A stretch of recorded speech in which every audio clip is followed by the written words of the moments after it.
they've been revived, and they are going to be running a candidate in that state.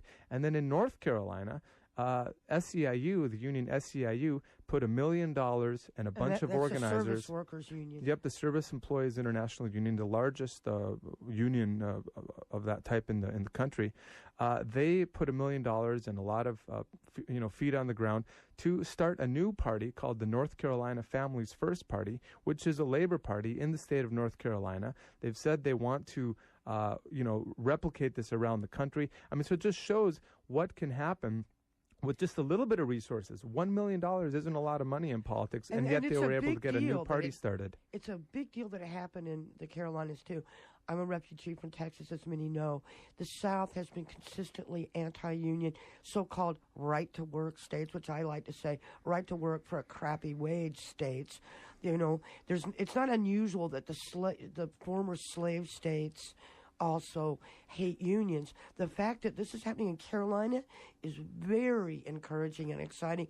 It makes you wonder what could happen here in Minnesota, in the Midwest, where we have a mighty labor history. Well, I think that the whole South is a powder keg of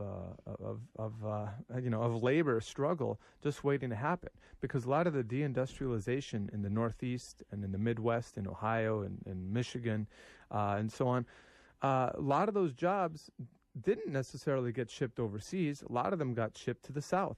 There's actually more auto workers in the U.S. now than there were 10 years ago, but they're working for Japanese companies in the South with half the wages of the Detroit automakers. They don't have the safety conditions that the workers fought for up there. And so they thought that they could avoid the unions, they could avoid enforcing these conditions and get lower wages by moving to the South. But eventually, those workers are starting to realize, you know what?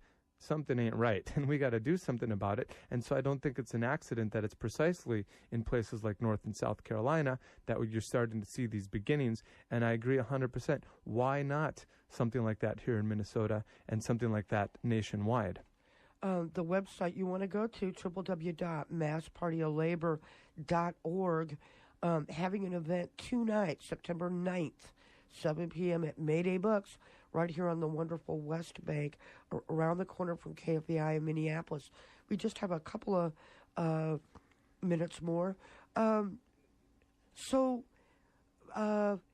give us how does it work in other countries? I think we've gotten so trapped in this two-party system, even though it seems like the two parties really are increasingly similar. They certainly seem to be representing regular people less and less. How does it work when there's labor parties or multiple parties in other countries? Well, first of all, it gives workers an option to vote for a party that is supposed to defend their interests.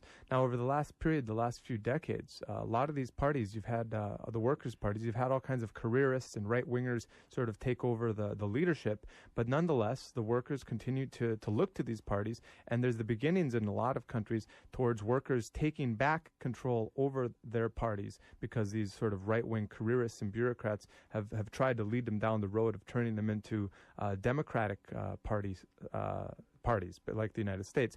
But I think if people come out to the event tonight, they're going to learn a lot about labor history and the Farmer Labor Party right here in Minneapolis, in Minnesota. Very important local history. They're going to learn a little bit about the history of the Labor Party of the 1990s, and they're also going to find out more about how they can get involved with the campaign for a mass party of labor, and how we can start spreading this idea and explaining to people why this needs to happen and how such a party could improve people's lives. So I invite everyone to come out. And again, if you missed any of this information, go to the Catalyst page at KFAI.org. This is pretty darn exciting. The left is accused of only talking about what's wrong, not what the solutions are, and this could certainly be part of it.